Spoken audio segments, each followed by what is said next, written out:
This disease called alcoholism and drug addiction, when I think about it, it frightens me because of the lengths I would have gone to stay high and to drink.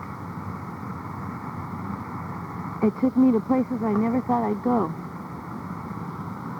Most of it was behind bars.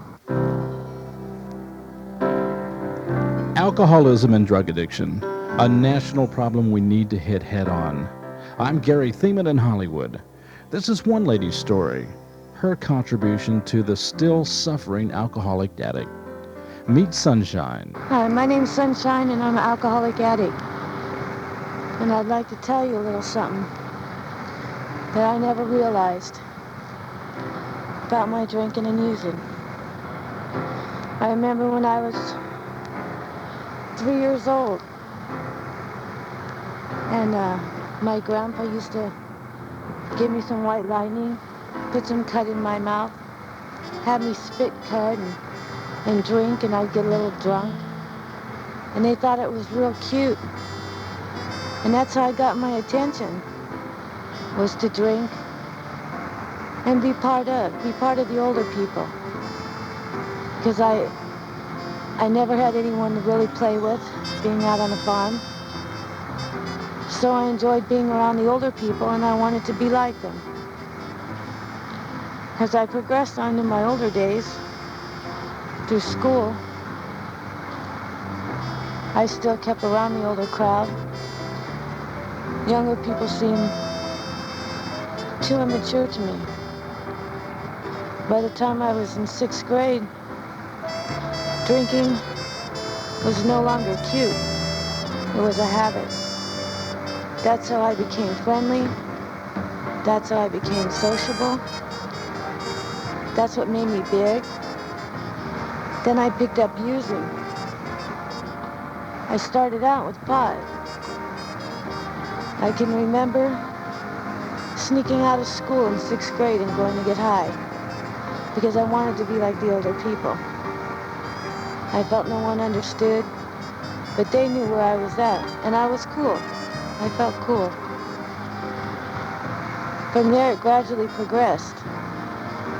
By the time I was in 7th grade or in junior high, I was dealing drugs, making my own money, drinking before school, drinking after school, taking breaks during school to get high.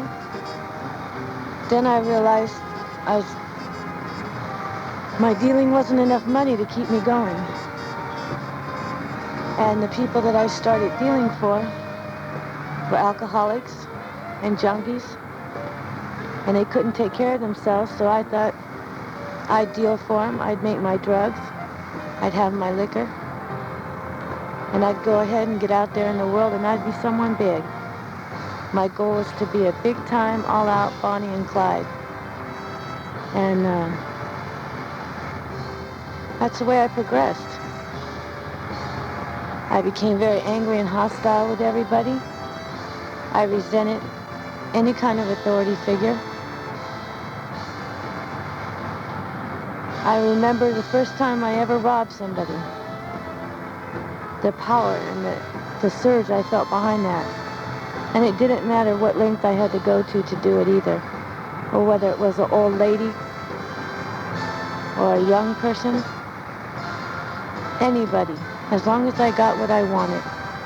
My booze, my drugs, and the power that came behind that. This disease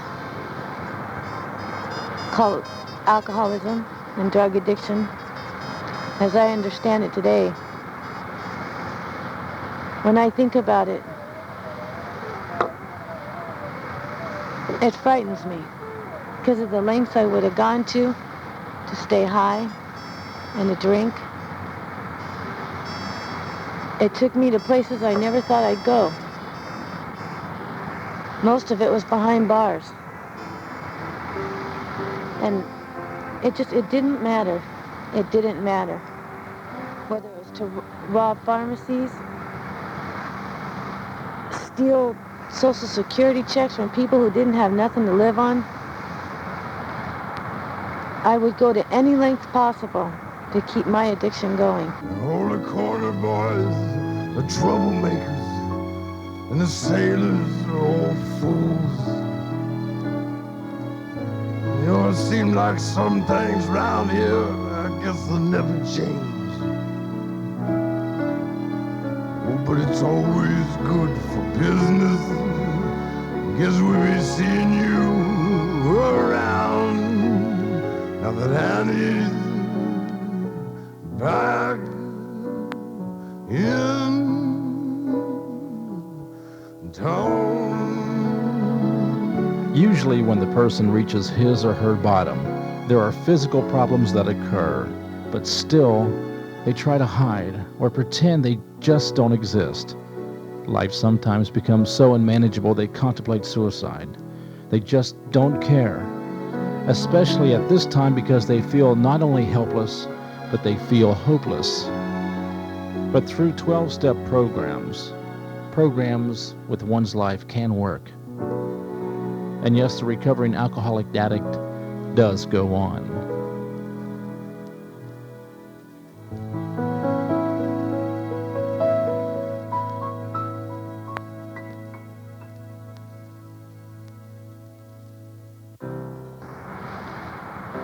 I would go to any length possible to keep my addiction going. Because I never felt I fit in. I never felt part of, unless I was loaded or drunk. Because that's the only way I knew how to function, and I didn't want to feel. I didn't want to feel anything. Pain, anger. I didn't want it. Reality in general. Everybody was wrong and I was right. And I was always taught to have a punishing God. My God that I was taught zapped me for everything I did. When I went to the joint, it was because of him. When I got stabbed, it was because of him. Everything I was taught in religion was a big part of my rebellion. And during that time, it didn't take me very long to drink and ease myself into the part of death. Nothing mattered to me anymore at all, whether I lived or whether I died. It was a continuous high, a continuous basis of getting drunk and getting loaded and hurting anyone in my path. And I had a lot of side pains that I was dealing with. I was throwing a massive amount of blood, and I ignored it. I thought it would go away, and it didn't. And as time progressed, it got pretty damn bad, to where I figured I'd better go to a doctor. And I did, and this man looked at me and he told me that I was dying. And I was only 26 years old. I had enlarged liver. My veins were collapsing. I had caught a blood clot in my hand. And the next drink I took or the next fix I took could kill me. And I looked at this man like he was completely insane. And I walked out of that office, and I continued to drink and I continued to use to kill the pain that was killing me. Sheer ignorance. I had a girlfriend with me who at that time, and is still a practicing alcoholic, but it hurt her to see me throw up the blood and to go through what I was going through, because I didn't have enough brains to realize that I was actually dying. I thought that I was a bionic woman and nothing would take me down. And when I got out of the joint, it was one of my conditions to go to AA meetings and drug diversion and alcohol school and all these things that the state wanted me to do. And I was signing off my own card, and I was still faking myself out and getting progressively worse and turning yellow, going to 108 pounds. And I still didn't see it in me. And she said to me, well, I'll take you to an AA meeting where you can sit and get your core card signed. And that way, you won't have to go back to the joint. You won't have to go back. You can do it honestly. And I told her, you're going to have to sit through me with the whole meeting. Because to me, alcoholics were bunch of old men who sat around with bugs flying around them. And there was no way I was associated with that at all. I didn't have a problem.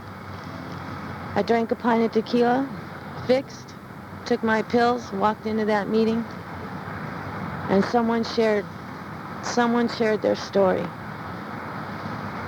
And I wasn't alone anymore. I identified with that person. They were telling my story. And I fit. I finally fit. And there were people around me with smiles on their face. And they were happy. And I didn't believe they were sober, but they were. They had found some kind of power stronger than themselves that they could believe in. And they were just like me. And I remember those words keep coming back. You never have to do this to yourself again. And I did. I kept coming back one day at a time.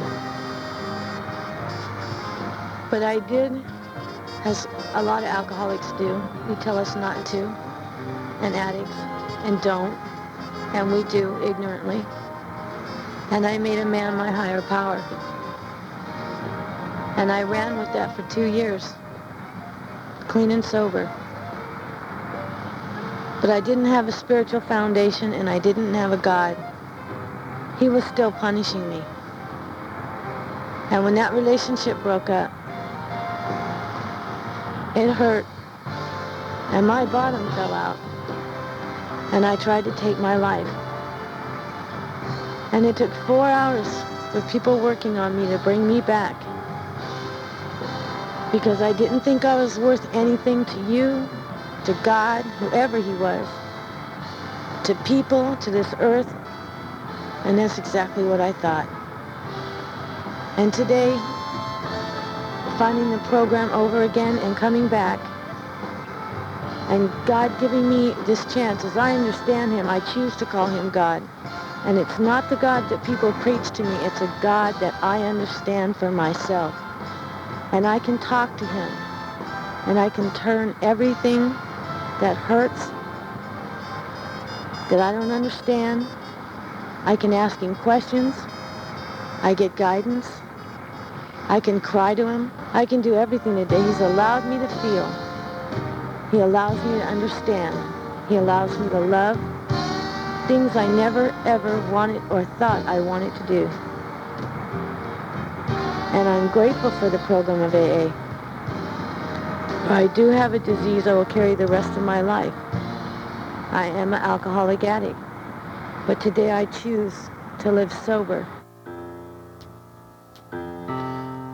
To Sunshine, sobriety is her choice. Her choice today is to be free, clean, and sober. But she also has a message, and that's part of her goal here in this show. And sometimes when she's asked from practicing alcoholic addicts just where they are with their disease and what can they do to get their life in control, sometimes it's hard, but basically here are the facts. So many little things we don't think about. And what are you going to do when you run out of money?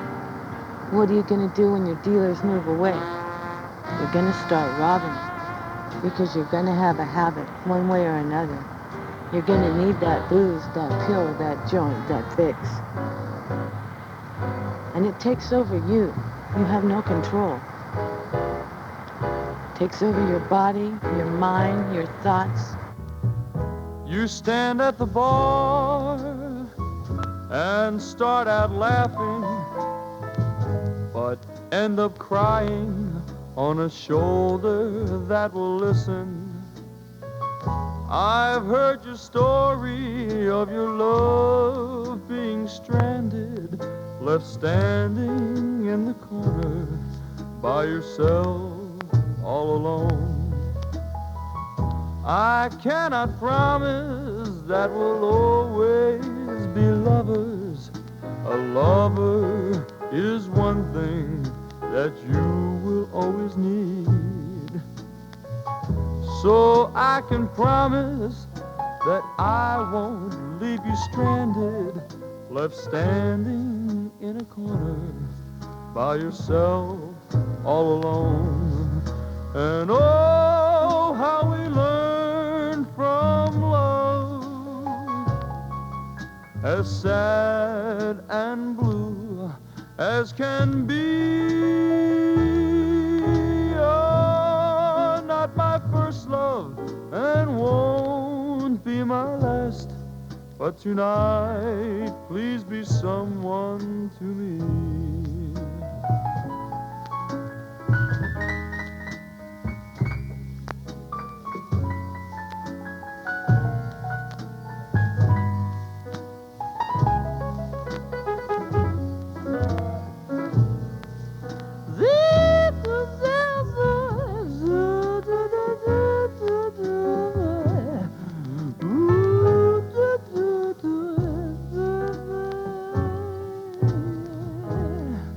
Whoa, how we learn from love, as sad and blue as can be. Oh, not my first love and won't be my last, but tonight please be someone to me. Tonight, please be someone to me.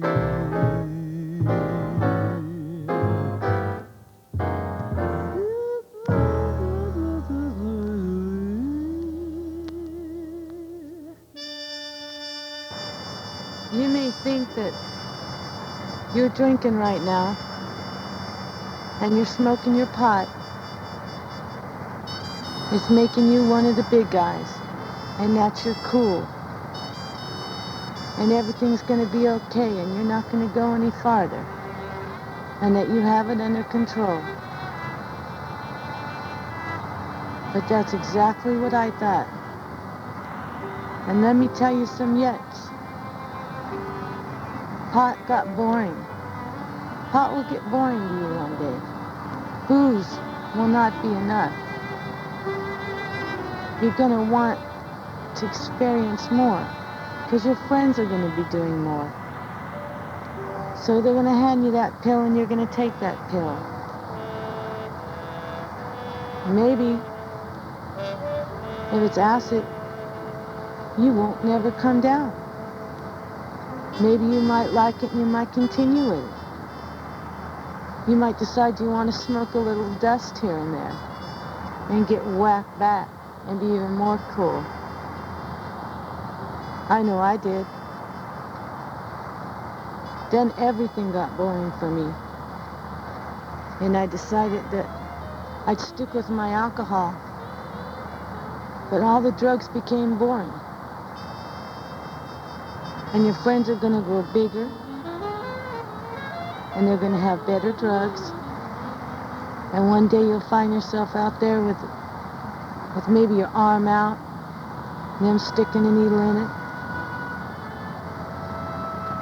Then you're going to end up going and getting your own, and you're going to end up sticking needles in your arm. And maybe you might get lucky and pull through. Or maybe you might get even luckier and die before you have to get a habit, and before you have to lay on that ground and kick and shake and puke and lose control of your bowel system and everything of you, and feel like an ant on the ground that someone can step on and squish. And you wake up in the morning and you need that drink and you need that fix because your bones ache so bad, or you need those pills because you're shaking so bad. So just keep going, because one day it will get boring. It will get boring.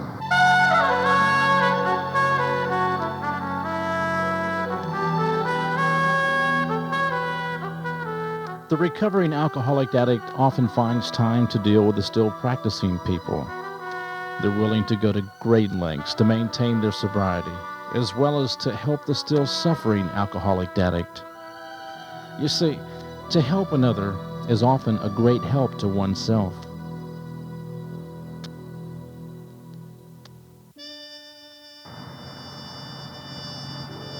so many little things we don't think about. And what are you going to do when you run out of money? What are you going to do when your dealers move away? You're going to start robbing because you're going to have a habit one way or another. You're going to need that booze, that pill, that joint, that fix. And it takes over you. You have no control. It takes over your body, your mind, your thoughts. And you'll do anything you can to get it. Anything. And the people out there who are giving it to you, they don't care. All they want is that money. The life I lived out on the road. Now I think it's useless for us to carry on. I need my music, a melody, a song. If things were different, I could only love you. But that's the way it goes out on the road. Sunshine's story. This is her experience, her strength, and her hope, but most of all, her love to you. And today, finding the program over again and coming back, and God giving me this chance, as I understand him, I choose to call him God. And it's not the God that people preach to me, it's a God that I understand for myself. And I can talk to him, and I can turn everything that hurts, that I don't understand, I can ask him questions, I get guidance, I can cry to him, I can do everything today. He's allowed me to feel. He allows me to understand. He allows me to love things I never ever wanted or thought I wanted to do. And I'm grateful for the program of AA. For I do have a disease I will carry the rest of my life. I am an alcoholic addict. But today I choose to live sober and clean through the grace of God. And he's brought people into my life that I never thought I'd have or want. I never thought I'd want friends or to love somebody. And today I'm becoming capable of that. And without a higher power to understand me, or someone to seek beyond a person, a flesh, I don't know what he is or where he is. I know he fills me inside and I can feel him. And he walks me through a lot of things that I would never get through by myself. He shows me he's there. And all you have to do is ask. Because I found out for myself that he never walked away from me. I walked away from him. And when I turned around and asked him to come back into my life and asked him for help, he forgave me for everything I did. And he will continue to forgive me, and I will continue to make mistakes. But I'm only human. But today I don't have to hurt anybody. I don't have to go to prison. I don't have to suffer that mental anguish. I don't have to feel worthless unless I want to. And I can live life and try and understand it. And most of all, I can want to live. And I thank God for that. I thank God for that. Because without him, I wouldn't have it.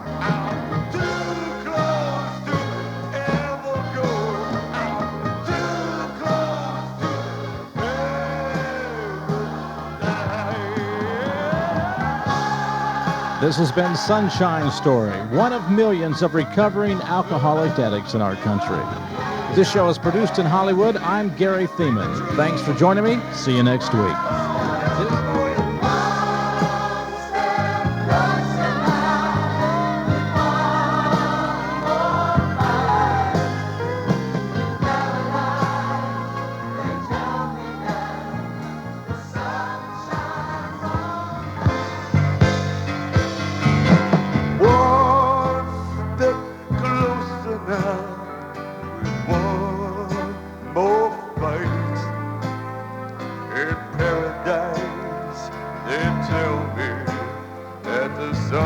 jazz all night. And maybe I'm crazy, believing that stuff.